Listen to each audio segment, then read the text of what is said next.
The morning Gerald Pittman Jr. showed up at Earl Hadley's fence line in a three-piece suit in July in Oklahoma, together. At 6:45 in the morning, Earl's rooster, Big Red, took one look at him and crowed so loud the man dropped his monogrammed briefcase into a cowpat. Earl, leaning on his fence post with a cup of coffee, together, watched this happen with the quiet satisfaction of a man who has seen God work in mysterious ways. Mr. Hadley, Gerald Pittman Jr., son of the county's biggest land developer, together, chairman of the newly formed Clearwater Estates Homeowners Community Standards Board, and a man who had never in his life removed a jacket for any reason, jabbed a manicured finger through the fence wire, together. That animal has been waking my residents at 4:53 every single morning. I have documented it. I have timestamps. Earl looked at Big Red. Big Red looked at Gerald. Big Red crowed again, directly at Gerald's face. Together. I represent 42 homeowners, Gerald continued, his silk pocket square already beginning to wilt in the heat, whose property values are being actively destroyed by your barnyard noise pollution. We have a lawyer. Together. We have a noise ordinance petition, and I want that rooster gone by Friday or I will make your life so miserable you'll wish you'd never. Yup, said Earl. Gerald blinked. Yup, Earl said again, together, and sipped his coffee. Gerald left that morning completely certain he had won. He had not won. What Gerald Pittman Jr. did not know, what he could not have known, was that Earl Hadley had already made 3 phone calls, together, pulled one very old property deed from a very old drawer, and ordered 12 roosters from a hatchery in Tulsa. 12. Earl Hadley was not a complicated man. Together. He woke up every morning at 4:30, not because an alarm told him to, but because his body had been doing it for 61 years and had simply stopped asking permission. Together. He pulled on the same style of jeans he'd been wearing since 1967. The same broken-in boots his father had resoled twice before passing them down, together, and walked out onto the porch of the same farmhouse his grandfather had built from timber cut off the same land it sat on. The Hadley farm was 340 acres of northeastern Oklahoma that had survived the Dust Bowl, 2 droughts, together, 1 flood, a tornado that took the barn roof clean off in 1971, and 3 separate attempts by various banks to call in loans at the worst possible moment. It had survived all of these things for one simple reason. Together, the Hadleys were too stubborn to let it die. Earl's grandfather, Chester Hadley, had broken this ground in 1921 with a mule named Douglas and a philosophy that fit on a bumper sticker. Don't owe anybody anything and don't let anybody tell you what's yours ain't yours. Together. Chester had passed this philosophy to Earl's father, Raymond, who had passed it to Earl, who had passed it, in slightly more colorful language, to his daughter Donna, together, who now ran the books and could out-negotiate a bank officer before her second cup of coffee. The farm itself, on a quiet morning, together, was the kind of place that made people who'd grown up in cities go suddenly and inexplicably silent. The creek that ran along the eastern edge caught the first light and turned it copper. Together, the old pecan trees along the driveway had been there since before Earl was born and would almost certainly outlast whatever nonsense the current century had planned. Together, the whole place smelled like red dirt and clover, and something Earl could never quite name but suspected was just time, the accumulated weight of every morning that had ever happened on this particular piece of ground. Together. Earl ran a small cattle operation, grew winter wheat, and kept chickens, 32 of them, which Donna considered excessive and Earl considered a reasonable starting point. And then there was Big Red. Together. Big Red was a Rhode Island Red rooster of extraordinary confidence and zero self-awareness. He weighed 9 pounds, had a comb that leaned permanently to the left like a man who'd heard one too many bad opinions, together, and crowed with the enthusiastic sincerity of someone who genuinely believed the sun would not rise without his personal assistance. He had once faced down Earl's border collie, Hank, together, in a staring contest that lasted 4 full minutes and ended with Hank walking away first. He had also, on one memorable occasion, chased Earl's accountant completely off the property during tax season, together, which Earl privately considered a service. Big Red did not know a villain was coming, but he'd be ready. He was always ready. Gerald Pittman Jr. had not built anything in his life. His father, Gerald Pittman Sr., together had built things: roads, strip malls, a savings and loan that had made the family genuinely wealthy in the late 1950s. Gerald Sr. was a hard, practical man who wore work boots to business meetings and could read a survey map faster than most people read a menu. He was not a good man exactly, but he was a real one. Gerald Jr. was something else entirely. Gerald Jr. had gone to a business school in Tulsa, come back with a vocabulary full of words like synergy and community standards compliance and aesthetic impact assessment and had immediately begun applying them to a county that had absolutely no use for any of them He had convinced his aging father to let him develop 40 acres of Pittman land along the western edge, land that sat directly adjacent to Earl Hadley's eastern fence line, into Clearwater Estates. 14 newly built ranch-style homes marketed to young professionals from Tulsa who wanted the charm of country living without the inconvenience of actual country. This was, Earl had noted privately to Donna, like selling someone a swimming pool and then complaining about the water.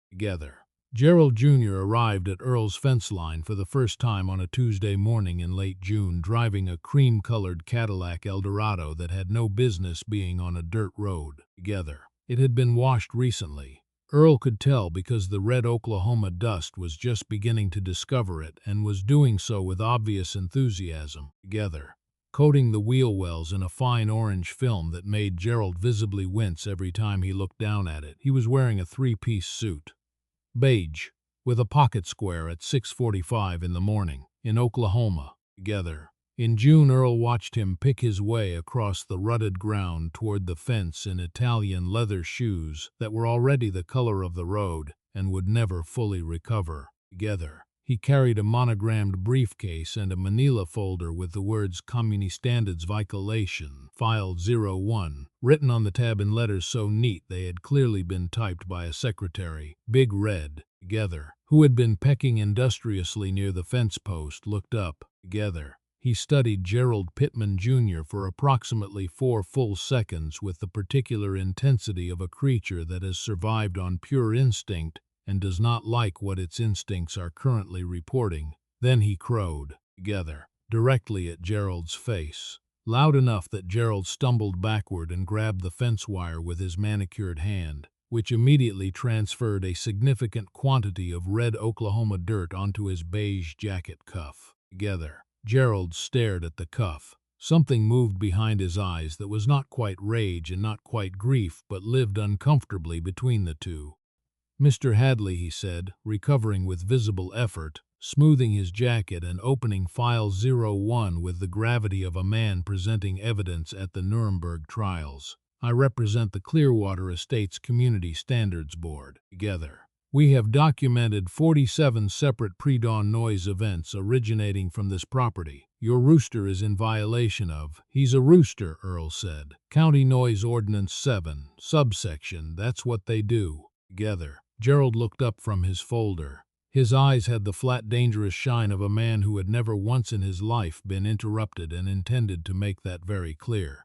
"Mr. Hadley," he said softly, "do you know who my father is?" Earl looked at Big Red. Big Red looked at Earl. Big Red crowed again. "I'll take that as a no," Gerald said, and smiled the smile of a man who believed the next move was entirely his. He had absolutely no idea. The noise ordinance petition arrived on a Thursday, delivered by a county clerk who had the decency to look embarrassed about it. Earl read it at the kitchen table while Donna refilled his coffee. It was 4 pages long. 4 pages. Gerald Pittman Jr. had apparently hired a lawyer from Tulsa, the kind of lawyer whose letterhead had a logo, to draft a formal noise complaint about a rooster. The document referenced acoustic disturbance metrics, residential quality of life standards, and something called a pre-dawn sonic event, which Earl read aloud to Donna twice because it genuinely improved his morning both times. The petition demanded Big Red be removed from the property or permanently confined to an enclosed structure no closer than 500 feet from the Clearwater Estates fence line by the following Friday. together. Earl set the petition down. He picked up his coffee. He looked out the window at Big Red, together, who was at that precise moment standing on top of the water trough crowing at the sunrise with the full-throated conviction of a Baptist preacher on Easter Sunday. Said Earl. He drove into town that afternoon. He stopped at the county assessor's office. He asked for a copy of the original 1923 Hadley property survey, the one his grandfather had filed when he first registered the land, together. He also stopped at the feed store and placed a very specific order that he paid for in cash. He did not mention either of things to anyone. When Donna asked what he'd been up to, he said, "Just checking on some paperwork," together. Donna had known her father for 34 years. She recognized the particular quality of quiet that meant she should probably make extra coffee for the next few weeks, together. Gerald Pittman Jr. returned 11 days later with reinforcements. This time he brought two things: a man in a county inspector's uniform named Dale Briggs, together, who had the look of someone doing something he'd been told to do and wasn't entirely comfortable with, and a brand new Lincoln Continental that was somehow even less prepared for a dirt road than the Cadillac had been, together. It was white. Earl watched from the porch as it disappeared briefly into a cloud of red dust on the county road and emerged looking significantly less white. Gerald's suit that day was charcoal gray. Wool. In July, Big Red, together, who had developed what could only be described as a personal interest in Gerald Pittman Jr., was waiting at the fence line as though he'd been informed of the visit in advance, together. As Gerald stepped out of the Lincoln and reached back in for his briefcase, Big Red issued one long, clear, resonant crow that caused Dale Briggs to knock his clipboard against the door frame, together. "That is exactly what I'm talking about," Gerald said, pointing at Big Red with the energy of a man presenting Exhibit A, that animal. "Right there." Dale inspected the property line. He measured distances, together. He wrote things on his clipboard with the careful handwriting of a man who knew his report was going to be read very carefully by someone with a Tulsa lawyer. He told Earl with genuine apology in his voice, together, that if the Rooster was within the 500-foot residential buffer zone specified in the updated county ordinance, an ordinance that had, Earl noted, together, been filed only 3 weeks prior, he would be required to issue a formal compliance order. Earl nodded slowly. When exactly was that ordinance filed? Dale checked his clipboard. "March 14th, he said. "This year." Said Earl. Gerald, together, who had been watching this exchange with visible impatience, together, stepped forward and opened File 02. He had apparently created a sequel, and informed Earl that the Clearwater Estates Community Standards Board was also pursuing a civil nuisance claim, together, that they had signed statements from 11 residents documenting sleep disruption, and that if Earl did not comply voluntarily, he would find himself in a courtroom before harvest season. "Do you understand what I'm telling you?" "Together," Gerald said.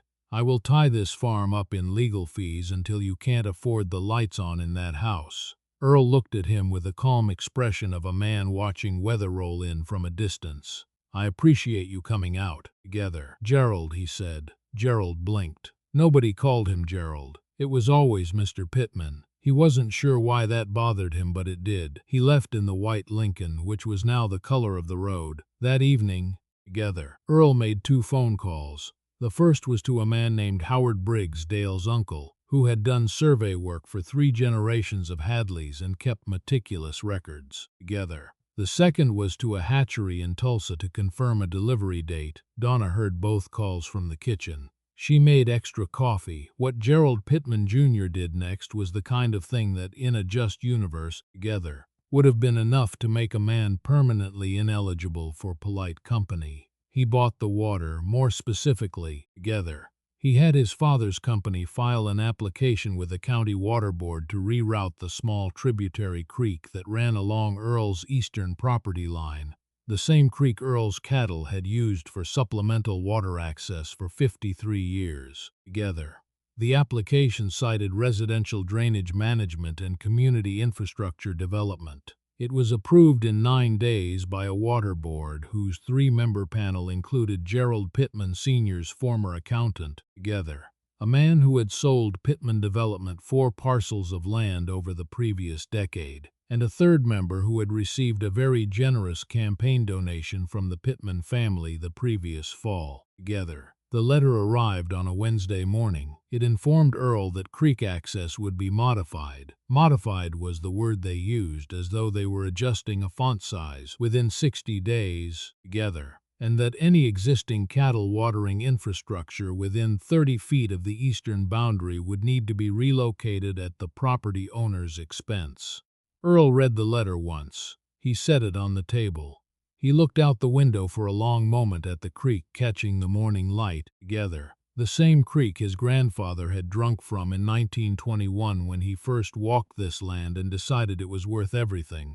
Big Red crowed from somewhere outside, long, clear, and absolutely furious on Earl's behalf. Together, Earl folded the letter carefully and put it in his shirt pocket. Then he picked up the phone and called his daughter. "Donna," he said quietly, "get me Howard's survey records, all of them, and call Bobby Sears at the Gazette." Together, he paused. "Tell Bobby to keep next Thursday's front page clear." That evening, Earl did something he hadn't done in 11 years. He walked out to the east pasture alone, past the creek. Together, past the old cottonwood tree that had been struck by lightning in 1969 and somehow kept growing anyway, lopsided and scarred and completely unbothered by the fact that it probably should have died. Together, he walked to the far eastern fence line and stood there in the last of the light, looking at the water moving slow and copper-colored over the creek stones his grandfather had cleared by hand in the spring of 1922. Together,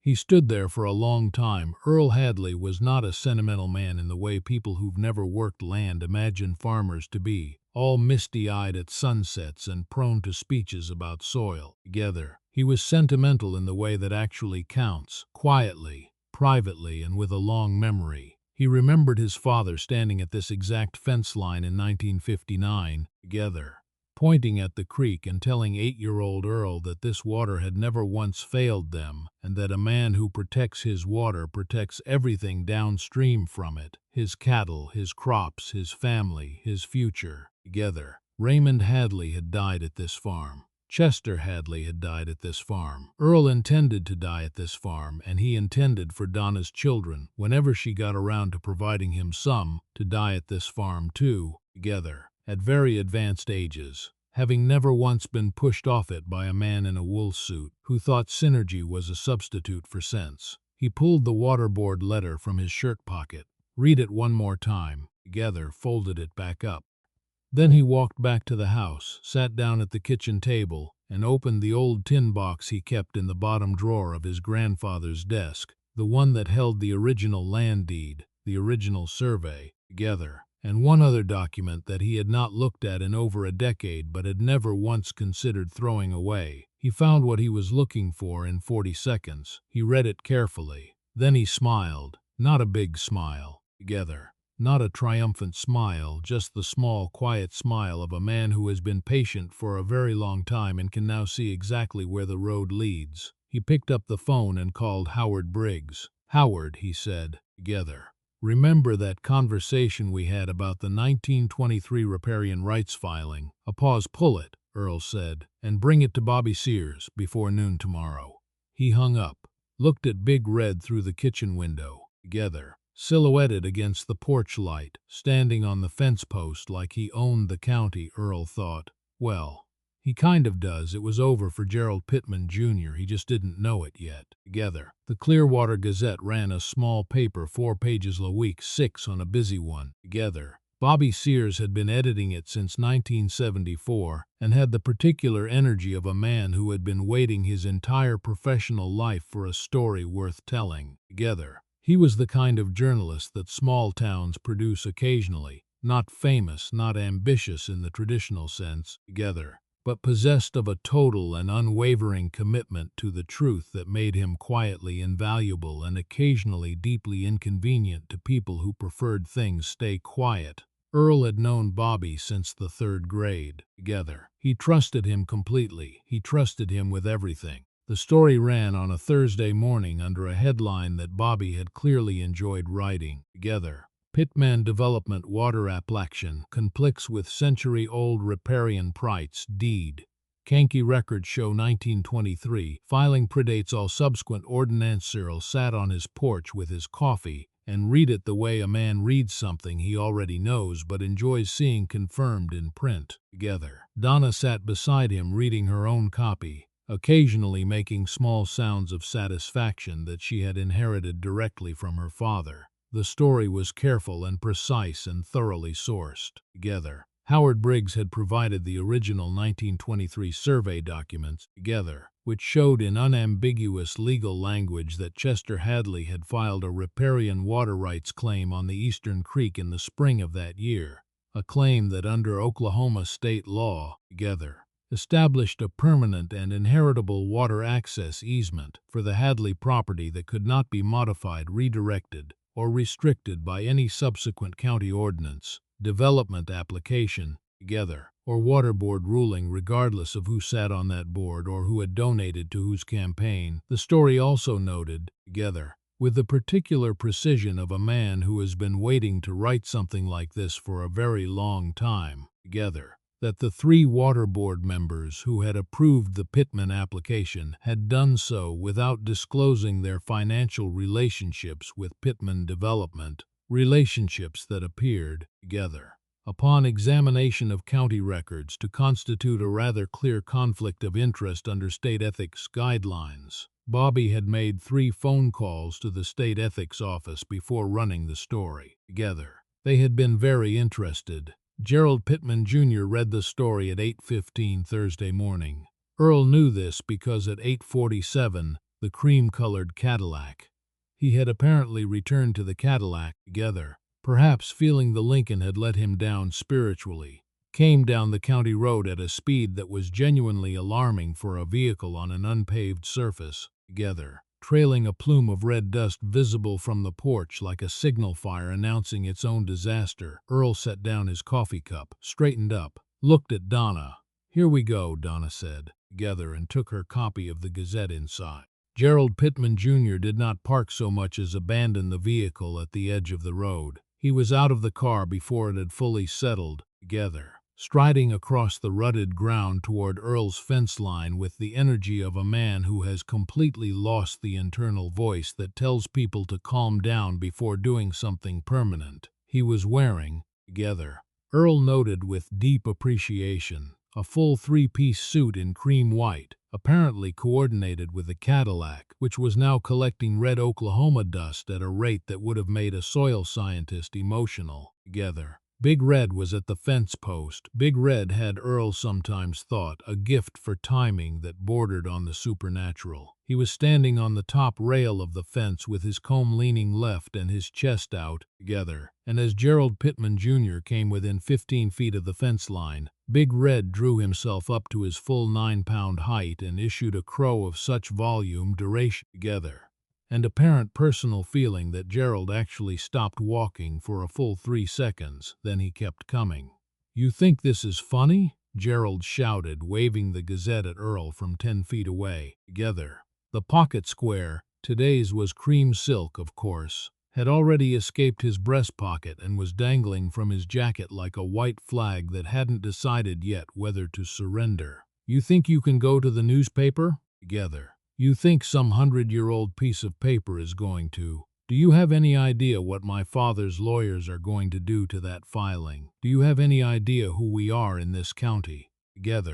Earl regarded him with the calm expression of a man watching a kettle boil. "Gerald," he said, "I'd like you to meet someone." He turned toward the barn and gave a short whistle. Donna, who had been waiting just inside the barn door with the expression of a woman who has been looking forward to this moment for approximately 6 weeks, opened the barn doors wide.